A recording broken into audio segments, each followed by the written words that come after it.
What?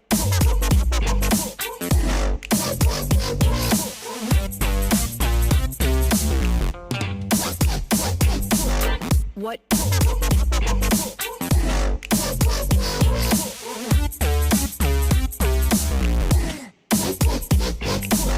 What?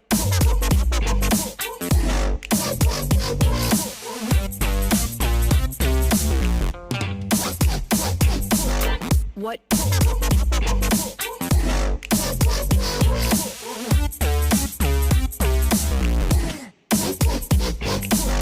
What?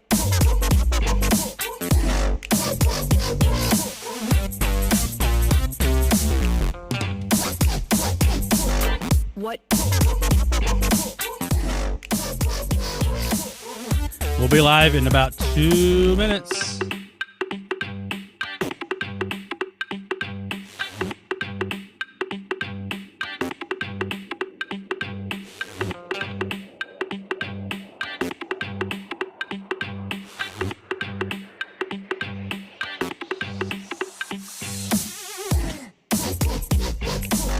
What?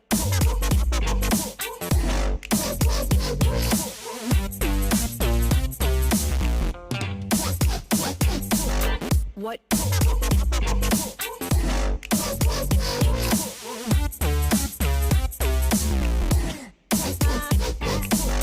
What?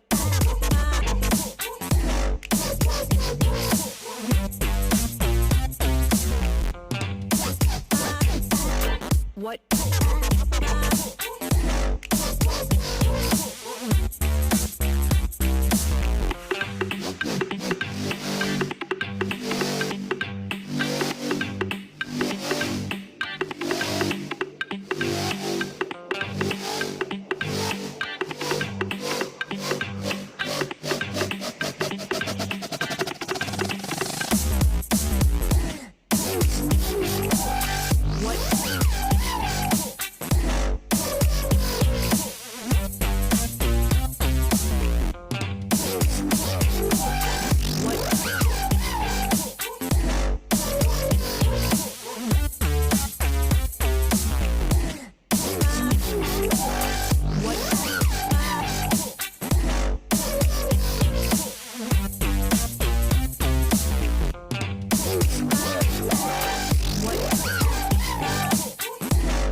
Hello, everyone, and welcome to this week's episode of the Social Media Lab. I'm Scott Ayers, the content scientist here at the Social Media Lab, where we bust the myths, the rumors, and the stories of social media marketing with science. Today, we're going to have a little fun, a little different kind of topic than we typically talk about here in the lab. We're going to talk about the science of a profitable online business with my new friend, Parker Stevenson, here in a few minutes. Talking about what does it look like to really make money online? How do you measure it? What are the things you should look for, and maybe the triggers? And we'll pick his brain a little bit to find out what it looks like. Because a lot of us who run online businesses are always like, is this really profitable, or I'm just wasting my time with a hobby? And so I think it'd be fun to talk to Parker today to learn that and to get into it. And I do see in the comments, someone said, it says Facebook user says hi. If you're watching in a group where I have this live, you should see a link in the description that allows you to give Restream permission to see your name. So make sure you click on that so I can see that, and we can call you out and talk and call you by name. I always like to do that. I do want to remind you that Restream is what I use to do all my live shows. I do a couple of live shows per week, whether it's on Restream's actual channel. I have a show called Livestream Labs that I do on Mondays with Restream. I have Social Media Lab here with Agorapulse. And I do some Amazon lives. I've had a couple of different live shows here and there, but I love Restream and I love how simple it is. I want to let you watch this real quick video about Restream, but make sure you run over to restreamlive.com.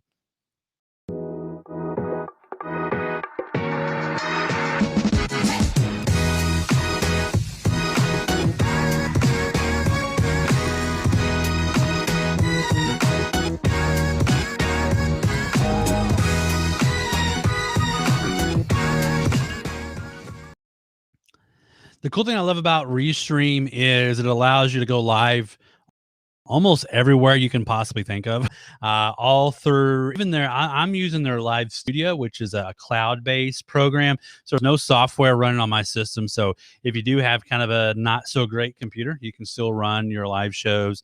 It's all in the cloud. It even stores the videos for you. And there's some cool things they've done lately is like I can download after I'm done with this show, I can download the video file, I can download the full audio, and I can also download individual audio tracks of myself and the guest. So if I want to mix it, like let's say I'm too loud and my guest is a little bit soft, I can change the independently change the volume and make for a better podcast if I'm repurposing later. So I love that about Restream and Restream's live studio. So you can go over to restreamlive.com. You can sign up for free. There are upgraded plans that you could use if you want to get a little bit of extra things on it. So make sure that you do that. And I am on Monday's show with Restream. I'm going to talk about an integration that you can do now with OBS and use Restream with OBS through their RTMP, which sounds really confusing, and use it to pull in a bunch of cameras at once and switch your cameras around without having to buy any extra equipment. So yeah, restreamlive.com. I love it. And I use it for everything that I do here on the live show. And I did kind of throw up a funny question of the day because I was like, what can we talk about today? But we have our company meeting every Wednesday. It's like an hour or two before the show. And our company now, I've lost count of how many employees we have. I think we're like at least 120, maybe 140. I don't even know anymore. It's constantly changing. I think I'm like employee 26 on the team. But we're always having this like new employees come on. We had one new person who onboarded today who lives in Spain, and we always ask, are you iPhone or Android? That always causes all kinds of like arguments or like yay or nay, boo. Like we get a lot of that sort of thing when people say the one that they don't like. So I'm team Android all the way. I've got Android phones. I do have an iPad because I had to use it for my my Amazon Live show. But I'm curious if you are Android or iPhone. And Dustin's like, iPhone. Yeah, I know you're all about the Apple stuff, but I'm not an Apple guy. Used to be years ago. Like I had iPhones and iPads and everything, but I got away from them. And then now I do have a MacBook, ironically enough, because I was given one from my company. Like, hey, everybody's using MacBook. We're using MacBooks. And then my PC crashed a week later. So it was kind of a good timing. But yeah, for as far as my digital devices, my whole family, we're all Android. And we're team Google quite a bit. We're Google Home Minis, everything else. But yeah, Vishnu says Restream looks cool. It really is, man. I mean, I love it. I love the simplicity of it. So if you run live shows, there's a lot of stuff you can do with Restream. So I really do recommend it. So keep your comments coming. I'm going to turn the chat overlay off when I bring my guest on. So quit showing up on screen. But if I see your individual questions during the show, I'll pull them over on the screen. And regardless of where you're watching, whether it's on Facebook or YouTube, LinkedIn, Periscope, which AK is now Twitter live, we can talk to you on all those different things and bring in your comments, just like Dustin's lovely comment here with all his little icons that he made. We can bring those on as you're asking those questions. We'll be sure to do that. So I'm gonna turn the chat off and bring on my guest, Parker Stevenson, who was doing a little bit of dancing when we had the timer roll. I pulled you on screen once. I was trying to catch you like doing the what's it, I forgot the name all of a sudden, from Fresh Prince of Bel-Air. It's not the lawnmower. It's something else than that. What's it called? It's a different name, but what's the? He hosts like America's Funniest Home Videos now, and I can't think of what it's called. Anyway, well, whatever I was doing is not as good as what he does. Yeah, me either. So today we're going to talk about the science of a profitable online business. And Parker, you run a company called Evolved Finance, correct? The Correct. Carlton. Thank you, Dustin. The Carlton. I was thinking the Carlisle was in my brain for some reason. I'm like, that's not right. What is it? I'm picturing him doing it. But so if somebody doesn't know who you are, kind of give us like, your 30, 60-second elevator pitch of why we should listen to you when it comes to a profitable online business. Sure. So, Scott, again, thank you for having me on the show. Again, my name is Parker Stevenson, and I am the co-owner of a bookkeeping firm for online businesses called Evolved Finance. And essentially, we do bookkeeping for online businesses.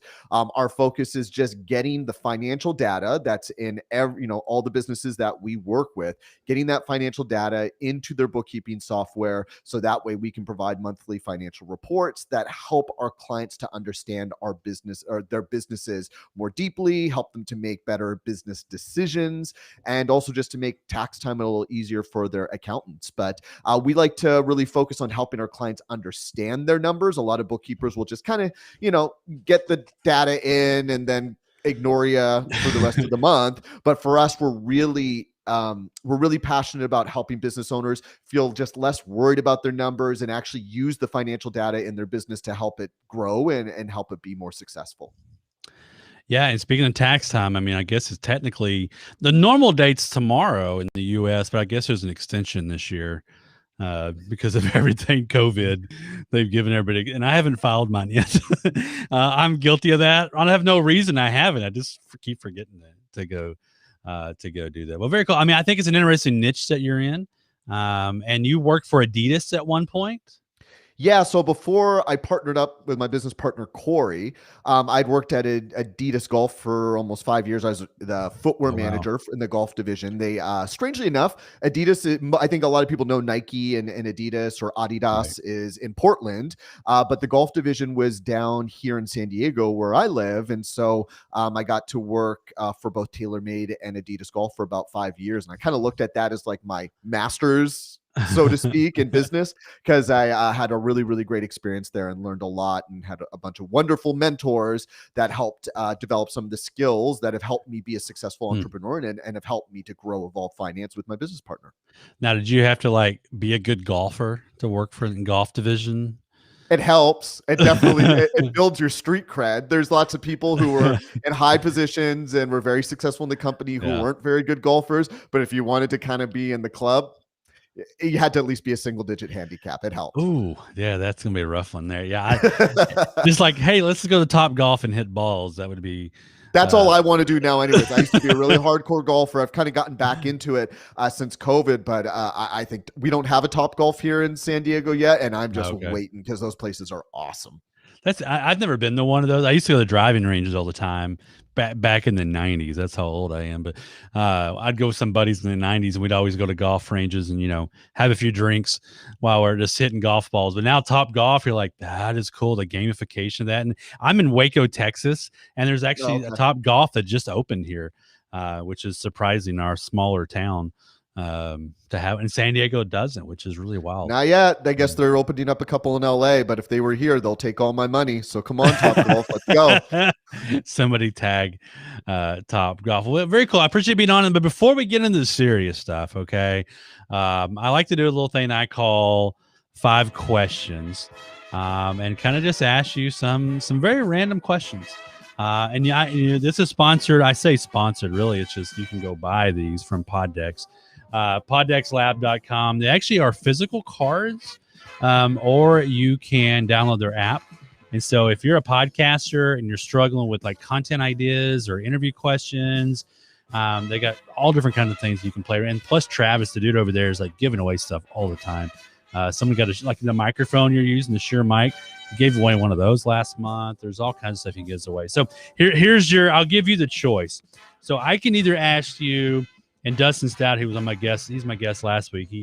I forget which one he chose, but yeah, I'll let you choose. You can either choose like interview deck, which is like open-ended questions, so you got to think a little bit more, and they could be kind of very, very random, or just a would you rather questions. Which one would you prefer? Ooh. What's more fun to you? Is the would you rather typically more fun? Because that sounds kind of fun. It depends. Would you rather is quicker. Let's do would you rather. Yeah, that sounds. I love would you rather's. I like those kinds of granted, questions. I have not looked at these first, so like if there is one that's like really like offensive, I'll pull it out. But most of these are pretty good. So all right, so this is 5.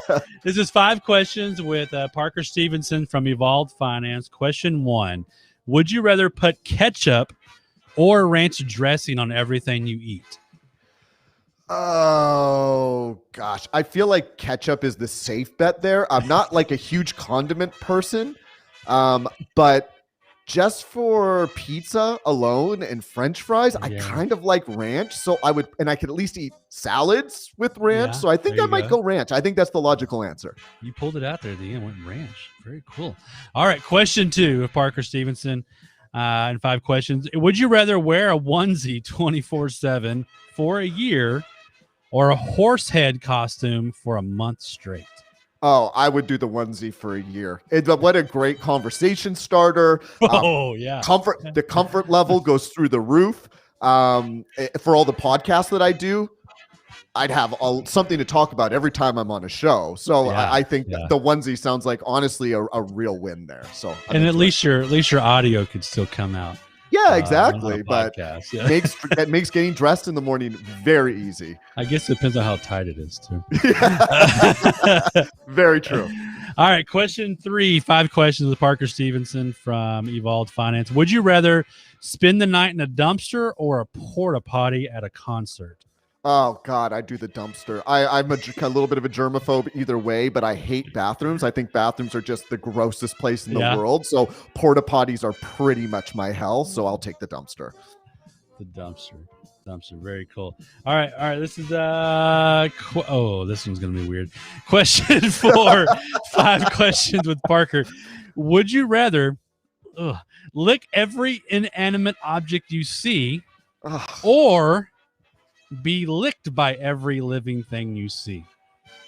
Oh my God. Okay, so again, being somewhat of a germaphobe and like licking, like the idea of licking stuff just is that's by far worse than getting licked. So I think I'd have to go in that direction. And we have a dog. My dog pretty much licks our whole family all the time anyways. So I guess I'm more used to that than having to lick stuff. That's pretty gross. I was like, oh, do I ask this one or not? Hey, I'm game. I'm game. That was pretty good. I'm trying to find a good one to end this on. All right, so this is the number 5. I can't ask. I'm not going to ask that one. There's like, oh, that's a little bit too. Gonna get to know me a little too well. Well, yeah, something's a little too personal. All right, so let's ask you a deeper one. All right, this will be the only deep one out of this entire thing. All right, so this is question 5. 5 questions. Parker Stevenson from Evolved Media. We'll get into the serious stuff here in a second. Would you rather abolish war or find a cure for every type of cancer? Who? I think. Oh God, I feel like you're screwed either way. But I think for the sake of humanity moving forward, if we can get past war, I feel like it might actually free up our resources to still figure out how to cure all the diseases anyways, versus curing the diseases isn't necessarily going to stop us from war. So I'm going to take both and say we stop war first, and then we can figure out the diseases after that. Very good. I appreciate you letting me do that here at the beginning of this interview. Usually I do it at the end, but I thought, hey, it'd be kind of fun to do with you at the beginning. And I do like some of the comments. Brad came in and said, hey, Scott. Dustin says, I always choose the more controversial. And he agrees with you that ranch. But I feel like Dustin and I were kind of on the same level here, so I don't feel like I was too weird with my ansers. So he's out in the same area of California as you. So yeah. Oh, so it's a Californian thing. We have very similar tastes. It could be. He does say onesie for sure, and he would rather be licked. So Dustin, next time I see you at a conference, I'm gonna lick you. You would not be able to go to a conference if everyone there has to lick you. That would be a rough conference. Yeah, I imagine social media marketing world in 2022 would be very strange if that's what we had to do. So anyway, so if you're just hopping on, wondering what in the world's going on in this show, I'm interviewing Parker Stevenson from Evolve Finance. We're going to dive into some questions about the science of having a profitable online business from Parker's background with Adidas and other companies, as well as his own right now. So I'm going to hop into like one right out of the gate. And I'm actually going to like move to the second question I was going to ask you, because I think it might be more interesting right at the start. So what are the most important expenses an online business owner needs to be monitoring for their business? Sure. This is one that I think for a lot of people, if you don't, and I'm not trying to push like bookkeeping right off the bat, Right. but if we don't have like data in our business, every expense kind of looks like it's all important. And the reality is, of course, we don't want any one expense to blow up. But after looking at, I mean, I've literally looked at thousands of profit and loss statements for online businesses. And there's really only two expenses that make or break a business, especially once you get established.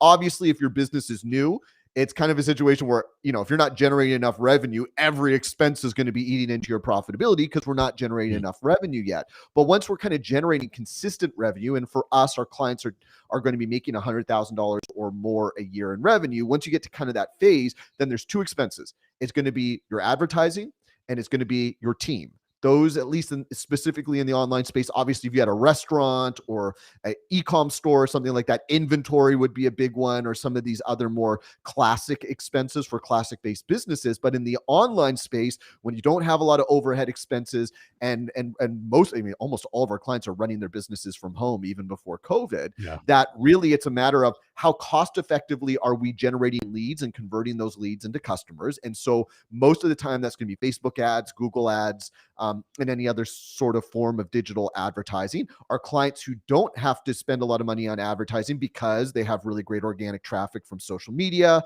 or SEO marketing or whatever it is, that tends to be a huge advantage for them because they're not having to spend money on every Facebook ad click or every Google ad click that they're getting to add people to their email list and get people on sales calls or to a webinar.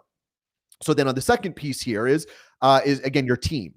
So there, again, with an online business, when you're just getting started, you can do so much on your own, right? You can kind of be everything in the business and generate a healthy income without very much help. But inevitably, if you want your business to grow and scale, and especially I know there's a lot of agency owners that listen to this show, that obviously you can't be the only person serving your customers and your clients. If my business partner and I were the only ones serving our customers, it would be pretty rough. So that's where team and making sure we have people on our team and managing the cost of those team members are going to be not only important for the business scaling, but also making sure the business stays profitable at the same time.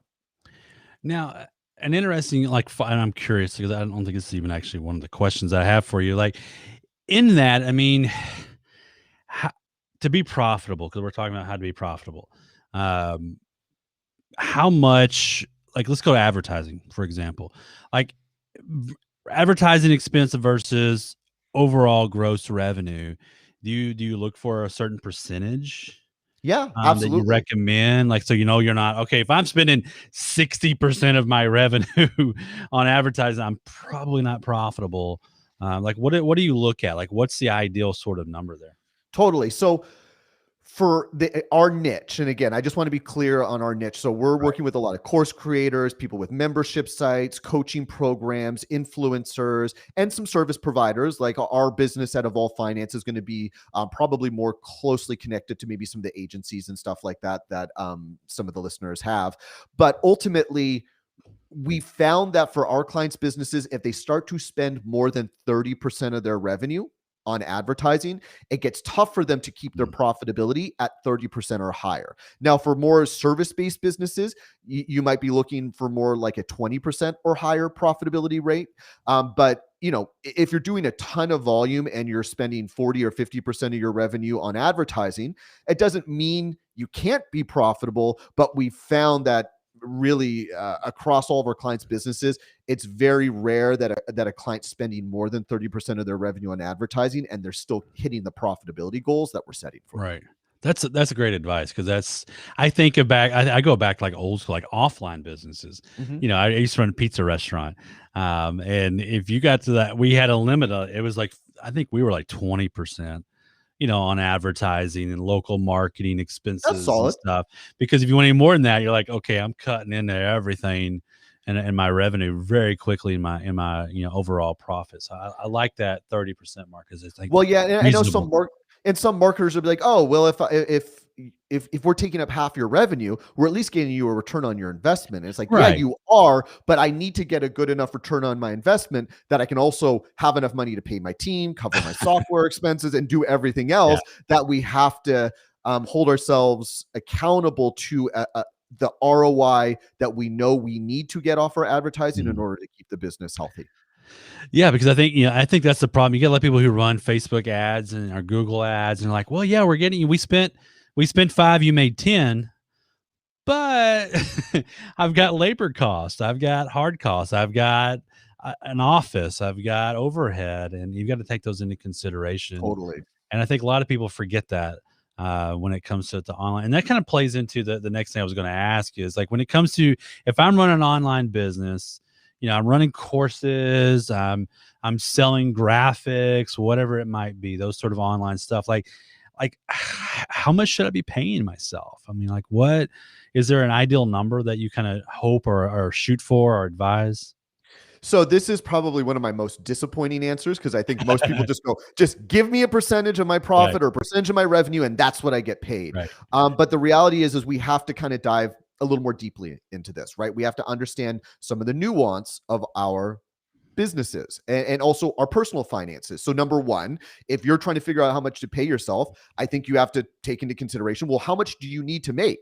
Right? Like if you don't have a day job, or if you're single, you don't have a spouse who's bringing in an income, or even if you do have a spouse that's bringing in an income, do you guys know how much at a minimum you have to bring in order to pay your bills, right? So Mm. if you're making, let's say on average, $7,000 a month in profit from your business, and you have to make 6 after taxes, well, chances are you're going to have to take the full 7 grand out, put some aside for taxes. And like, you're not going to have any cash left over each month because you have to take that profit out to pay yourself, versus if you quit your job, your spouse makes enough money that you don't need the income from your business yet. You may not pay yourself anything because you'd rather invest the money back into your business to grow it faster so that you can have nice juicy profits down the road where you can start to make some real money from it. So that's why we need to understand what is our personal financial situation. And then we also have to kind of take a look at the business. How stable is this business? How consistently are we driving revenue and staying profitable each month?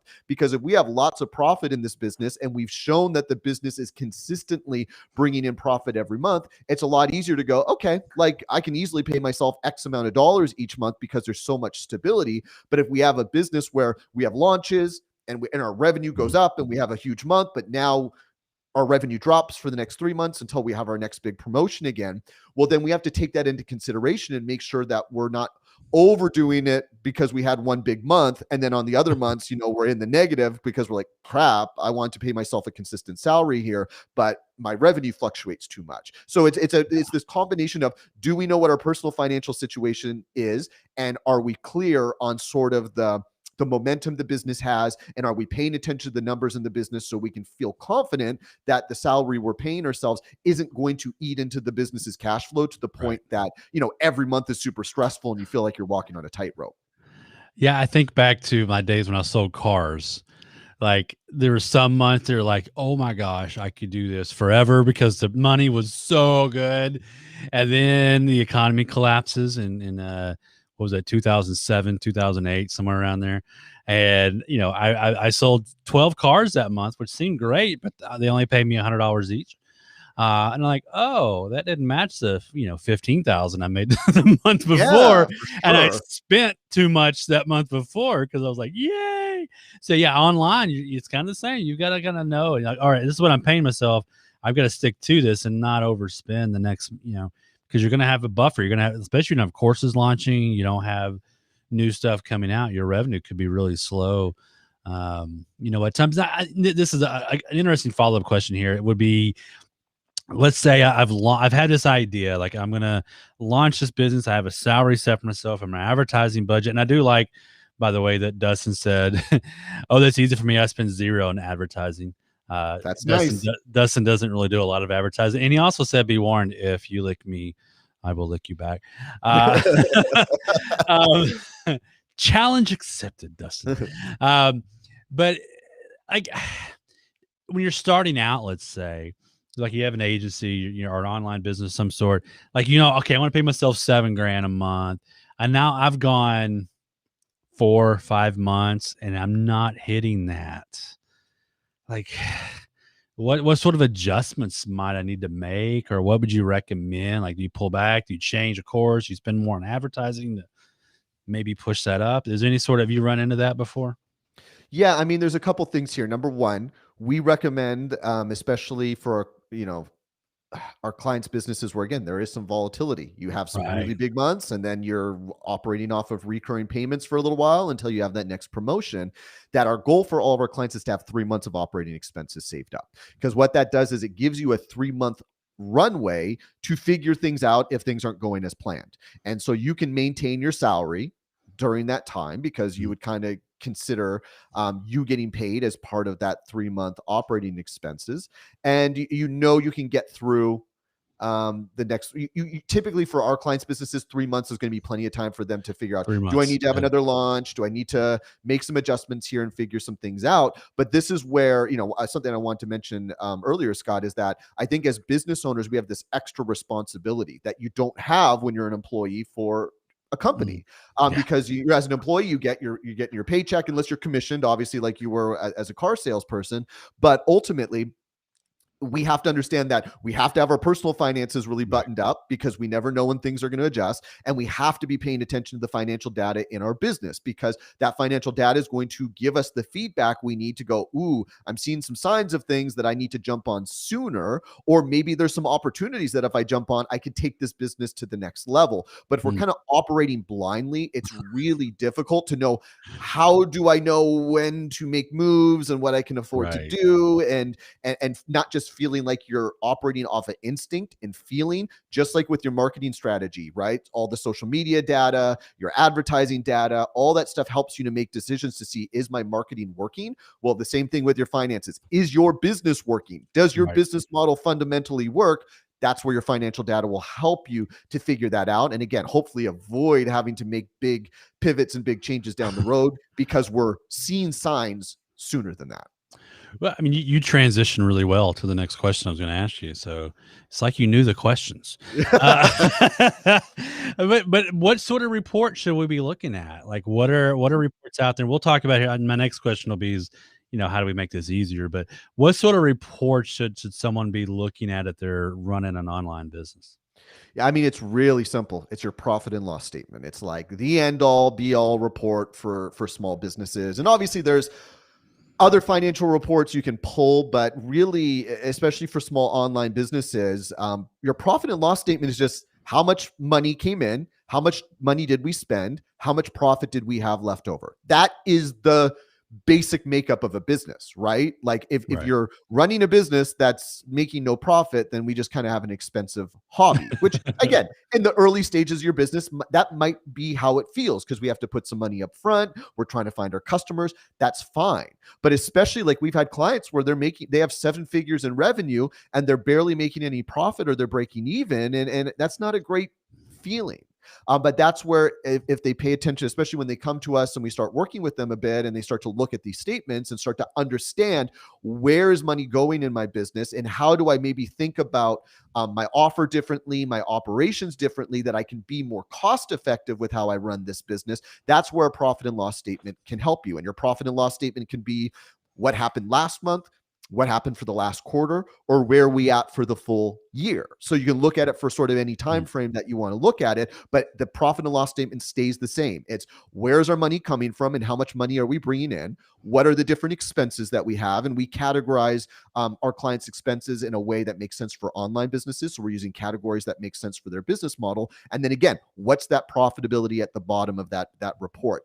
If you're looking at that, you're going to have a better understanding of how money moves and flows through your business. And the more you understand that, the more you can make informed decisions on how you scale the business or how you adjust to maybe changes in the marketplace that are going to force you to have to adjust how you run your business.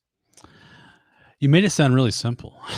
It is. But it It's not really much more is. Yeah. difficult. I It's mean, not that much more difficult than that. The hard part is getting good financial data. And there obviously, you go. being a bookkeeping firm, we have a lot of people come to us who didn't have great bookkeeping experiences Right. with the businesses they were working with before. So if the financial data is not being organized properly or Mm. it hasn't been explained to you how to look at it as a business owner, then you're right. It does seem super complicated. But if the data makes sense for your business and you're actually getting your reports on time every month, then, not to sound like a jerk, but there's really no excuse to not be paying attention to that, Right. because if you can add and subtract, you can understand a profit and loss statement. If you can add, that should be a T-shirt.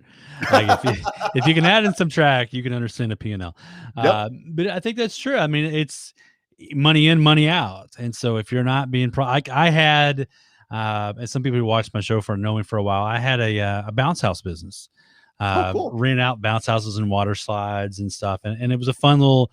It was something I always wanted to do, and so it was also a fun testing ground for Facebook ads and social media. And I ran for about 5 years in my small town that I live in, and did really well. Like Facebook ads crushed it for me. Social media, Facebook in general crushed it. But then I got to a point where it's like, okay, I'm working a full-time job, got 3 kids. Trying to go do that business and do the deliveries on Saturdays and Sunday after working 60 hours a week was getting really hard. Plus I'm answering emails all day long from people wanting, quotes, and answering phone calls and doing all the accounting and bookkeeping. So I started paying 2 people to do, they were my brothers, paying them to do deliveries and setups. Sure. And so it took that time off for me where I didn't have to do that physical work, and I wasn't out 12 hours on Saturday and 10 hours or so on Sunday or Monday. But then I'm like, I looked back and I was like, last year, all the time, I probably was spending 15, 20 hours a week on the business at that point. And I was like, I paid myself about $1,200 for the entire year. Ugh. And I was like, this is not worth my time anymore. Yeah. Either I've got to go back to being the full-time delivery person, and saving that salary that I was paying, or I got to get rid of the business. So I would tell my brother, I'm done. Would you like the business? And I passed it on to him. And Oh, that's cool. And him and his wife are doing great with this. But that's something you got to consider. You got to look at that. What's your time, your profit, your losses? If you're not making any money, then maybe you need to move on or do something different. And I think with agency models too, we don't work with a ton of agencies because the invoicing stuff can get really complicated. Ooh, yeah, and then that's something we can talk about if you think it's interesting for your audience. How can we make it easier? Like, how can we make these finance stuff less stressful for people? Yeah, I mean, number one, so just to, I guess the more general answer to this question is, number one, do we have an accountant? I mean, we don't file taxes for our clients, but I think number one, if we have a business, we're making money, don't try to do your taxes yourself. Don't try to answer tax questions yourself just by Googling it. It's really important that we take that financial responsibility of being business owners seriously, and we bring on an accountant to support there. Number two, let's not try to do the bookkeeping ourselves. If your business is really small, we'd say do it in a spreadsheet. That's fine. But once you get to the point where like you have so many transactions that just doing your books in a spreadsheet is going to take up too much of your time, that's probably a sign we need to hire a bookkeeper and have someone else manage this for you, and probably actually do it right. I know QuickBooks Online and Xero is going to tell you, oh yeah, you can do your own bookkeeping. Never have seen it done right by a business owner. It's always a hot mess because there's a lot of things you have to understand about accounting, even as a bookkeeper, to make sure that you do it right. The other thing I would say here is keep your business and personal finances separate. Some of you might be going, yeah, no duh, my accountant told me to do that a long time ago. And some of you might be going, ooh, yeah, that's something I know I probably need to do, but we need to have separate accounts for your business, separate accounts for your personal finances. And then the other piece here, I think, is for a lot of agencies, and I think this is getting more popular. It's a more popular trend, but it's how do we make collecting money from our customers a lot easier? Because for our clients, it's like a checkout page, customer enters their credit card information, they're done. Or maybe they take it over the phone, they're done. There's no like, here's your invoice, I can't wait to hear back from you within 90 days and hopefully you'll pay me, even though we're already doing work for you. So for our clients, it's usually very easy. And the agencies that we've worked for or we've worked with, they find a way to figure out, how can I make my billing a situation where I can kind of bill the same amount every month, and this can be reoccurring, or I can collect their payment information and charge them automatically before we do the work, instead of sitting here trying to manage accounts receivable, waiting 90 days for people to pay you. And I understand certain agencies might be working with big corporations where you're kind of having to work with the payment systems that they have. But ultimately, if we can build businesses where it's easier to bill our clients and collect the money from them, the less we're going to have cash flow issues and the less we're spending time like following up with people to to pay us for work we've already done for them. And I think that's a big thing that agency owners are starting to understand. Right. This might not be a fair deal. Like everyone else asks for their money before doing the work. Why aren't we doing that as well? And that's something I would encourage all agency owners to look at. Yeah, I think it's a good point. And I saw my friend Brad Friedman, who has an agency in Colorado. He commented great info, and I know Brad from interviewing him and other live shows and being on his. I think if Brad, if I'm misspeaking, let me know. But he's one of the agencies like others now that are doing retainers, where you've got to pay up front now because they've learned really quickly as an agency. Hey, I'm not chasing you after I've done all this work for you. Because then you get in some weird legal situations, or you get tempted to maybe hold their social media accounts at hostage, and all this sort of delete all the work you've done. So yeah, I think the retainer pay up front. Just I go buy a car, I got to pay for it first. Yeah. Well, and agencies have so many team expenses too, right? Like you have a team that's relying on this money coming in for the work that they're doing that, again, I just think even when I was in the corporate world and we were working with these big agency firms, I didn't think it was fair for them to have to wait for the money. Now, again, can you convince your clients, your customers to do that? That's something you would have to take the risk of. But going back to your bounce house situation, Scott, is a lot of agency owners might be driving a ton of revenue in their businesses, but when they look at the bottom line, they're just like, man, I'm not making enough money here. And that's why the agency owners I've talked to who have really kind of productize their offer to some degree are really making sure they're charging for the work that they're doing, getting that money up front, and then making sure that they have really well-trained team with processes and systems. That's how you start to make this profitable. Otherwise, agencies, especially if you're not really paying attention to those numbers, it can be difficult to keep them profitable if we're not setting really good expectations with the clients and setting up really good systems on how your team executes on the work on the back end. Yeah, I think if I were to run an agency this day and age, and I've taken on clients in the past, and I did the 30 days billing kind of deal, I would want I'm not doing anything until you pay me up front.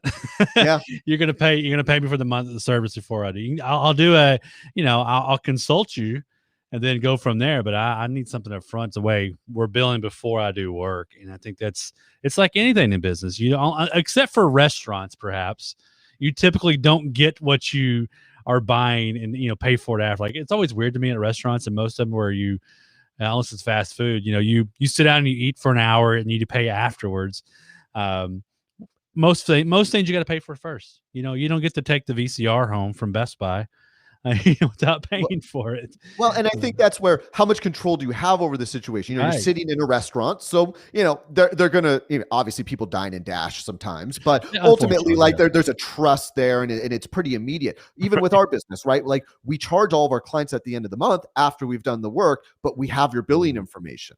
And they need their books done. So if like they just stop paying, which rarely happens, it's usually just like maybe a credit card issue or something like that, then it's like, cool, let's get that addressed and then we'll keep doing the work for you. And so, we're happy to do it at the end of the month, but we're in control of when the billing happens. We're not waiting for someone to pay the invoice for us or anything like that. So that's where, again, whether you want to do it at the start or the back end, it's just how do we make our ability to collect the money from the customer more consistent and more reliable. And I think that's something agency owners need to continue to push their clients on to set proper expectations from the very start.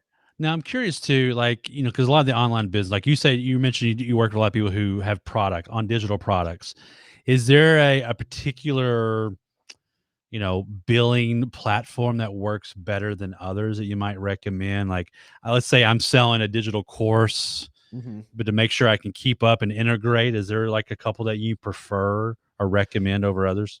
Well, yeah, I think one of the tricky things for online businesses is there can kind of be a lot of revenue coming from different places that sometimes it gets a little scattered, and then it's hard for our team to be able to track where the money's coming from, right? So that's where we really like checkout software. Because if let's say you have a course set up on Kajabi or Teachable or Thinkific or something like that, they have their own checkout page that you can use. But then maybe you have a coaching program happening somewhere else that doesn't go through that software, and now you have to find another place to bill through that, or whatever whatever it may look like all these different revenue streams. Right. So what we like is using checkout software, something like Samcart.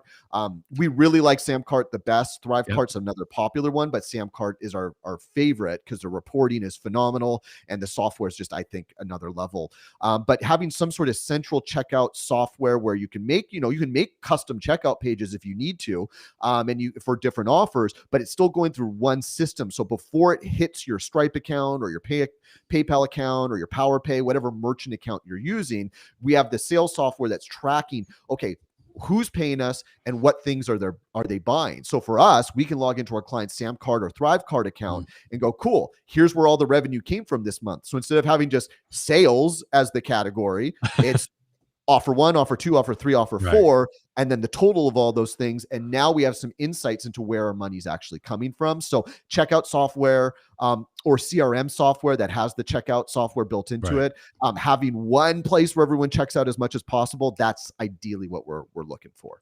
Yeah, it's Samcart. It's been interesting to watch Samcart's, evolution over the years. I've known Scott and Brian for a really long time, the guys who run that company. Yeah. Brian used to be a competitor for a company I worked for a while. And I remember when he launched Samcart as kind of a side project, and then now he's focused, that's all they really focus on. So it's a great software, for sure. So yeah, I think that's cool to have everything integrated. If you can do everything in one place. I think we in online business and online world, we run into that where we've got too many different things coming in and we're spending $30 a month on this. We're spending $100 on this. And we could use one system to do all of it. And it would be much, much simpler for sure. And not to desexify running a business, because we all love to think about, I'm going to find my customers and make sales. I'm going to make money. But so much of what makes our most successful clients successful are the ones that do have efficient systems, efficient processes within their businesses, the things that your client never really sees, right? Because all they see is the experience they have with your offer or your product or your service. That those are the things that our clients that are working on. How do I make this business smoother, easier to run? How do I reduce unnecessary complication? And that can be all the way from how you're setting up your email marketing sequences, all the way to how you bill your customers and how you collect that money, right? Everything inside your system or inside your business is a system or a process. So the more that's streamlined, typically the business is going to be more profitable because of it. And your team is going to actually like working there because they don't feel like chickens running around with their heads cut off, trying to just react to everything with no process or system behind it. Right. Very true. Now, the last thing I want to ask you, you kind of alluded to this a little bit earlier, but like, especially think of the last year has been like the phrase uncertain time has probably been used more than any other phrase in the history of phrases on the news or everywhere else. I'm kind of sick of that phrase. I'm like, no, every day's uncertain. We don't know. But like from a business standpoint though, like how does someone prepare financially for a time period when there's maybe like 2020 hit? I think back to this time a year ago in April 2020, like a lot of people losing jobs, laid off. Like how do you as a business owner prepare for that? Yeah, I mean, again, very unsexy answer, but it's like having a buffer, having a savings as much as we can when the good times are good. And this is what's hard, right? This is what's hard, I think, for humans. It's human nature. When things are good, you want to really make the most out of it. And we go, oh, things will never be bad because things are good right now. But as business owners, we have to be more strategic about that. We have to know that there's going to be ups and there's going to be downs.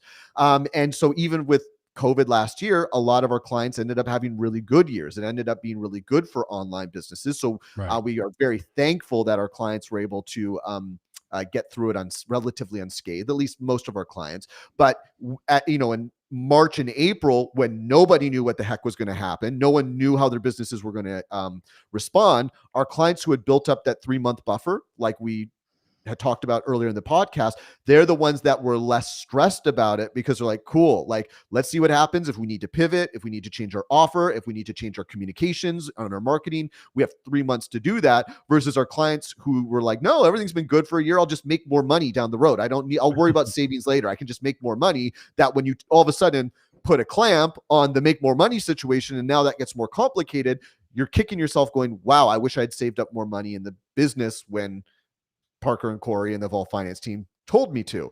So that's where, again, I know with this kind of business mindset, we have to be thinking about growth. We have to be thinking about, oh, I'm not worried about money coming in. It's going to be there. But that responsible side of us that needs to be thinking about the whole picture of our business, making sure we have a plan for what happens when things aren't going as planned. What happens if there's a change in our Facebook ads or in the algorithm, or if all of a sudden our leads dry up or whatever it is.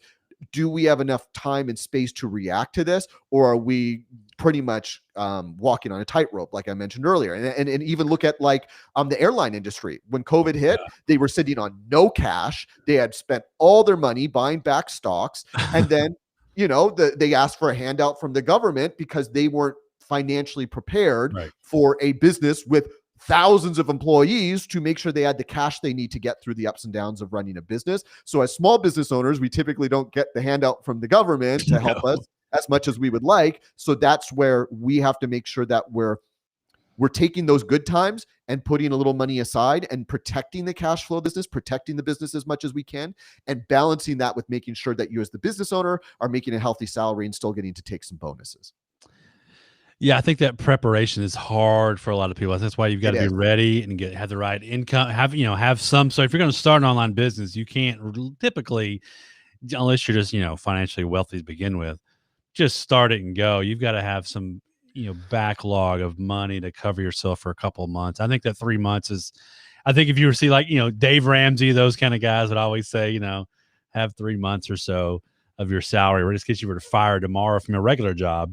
Well, and with your personal finance, on the personal finance side, I would say even more like 6 months, right? But with a business, when you're talking about if you have $50,000 a month in operating expenses, 150 grand is going to be a pretty good chunk to save up in the business, right?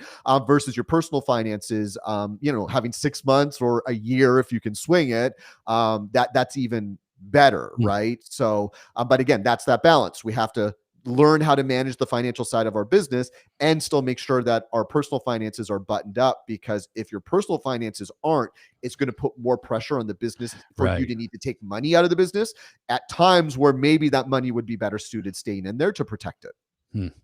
Now, I imagine in COVID that happened a lot. I know agencies who are event managers.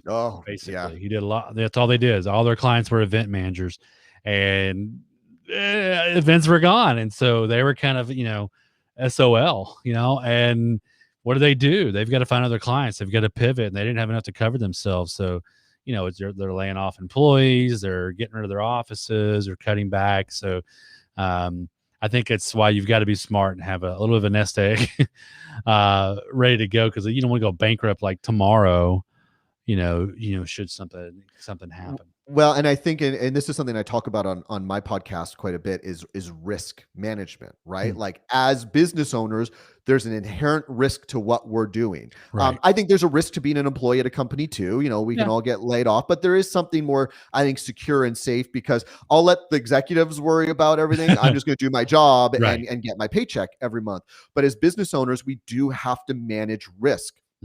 So when things are good and going really well, again, we can't just go, yep, nothing's ever going to change and things are just going to go well all the time forever, and I'm just going to take all the money out of the business and pay myself as much as I want.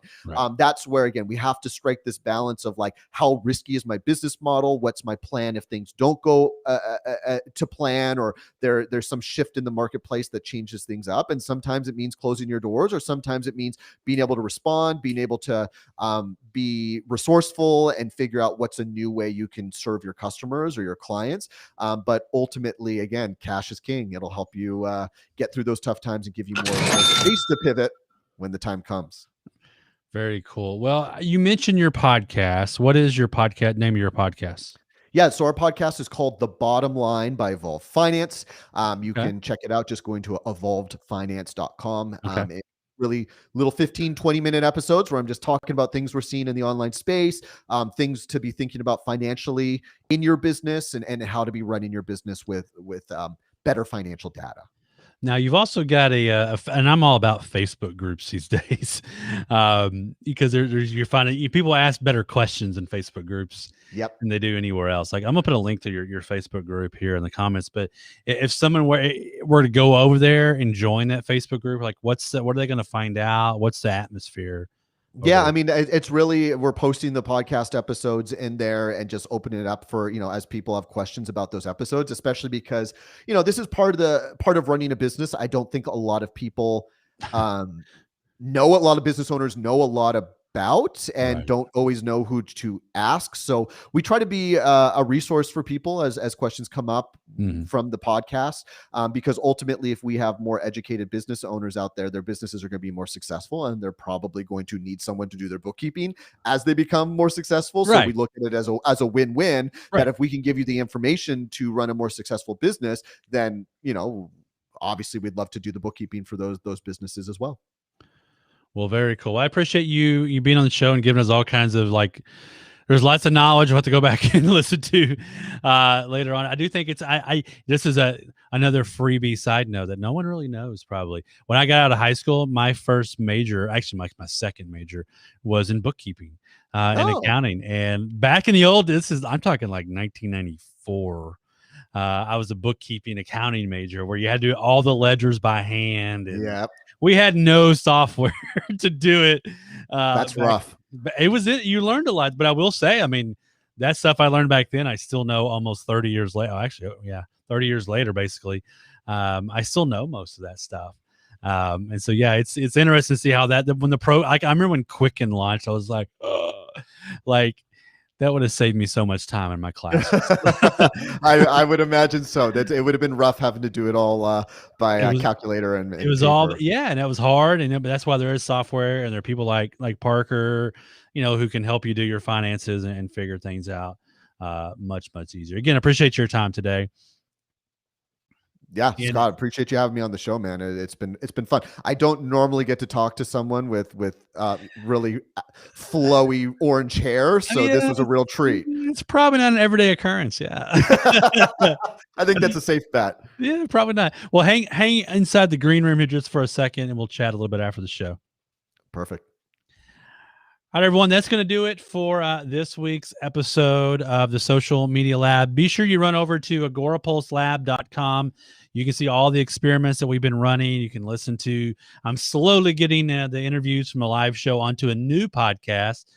You can actually find it. I don't have it on the bottom here, but socialmedialab.live. You can actually find the episodes that are coming out, or go to wherever you listen to podcasts and search for Social Media Lab. You'll probably see both podcasts now. And we're about to, probably today or tomorrow, I'm launching a big survey that I've worked on for, gosh, it seems like it's taken me at least 2 or 3 months to get all the data together and get it right and write about it. I did a big, massive Twitter marketing survey, surveying, thousands of people to get their input on Twitter marketing. And we're about to launch that. I hope to publish it tomorrow. We'll see if I get that published out. So make sure you run to agorapulselab.com to check that out. And be sure to join us next week for our show here in the Social Media Lab. We'll see all of you later.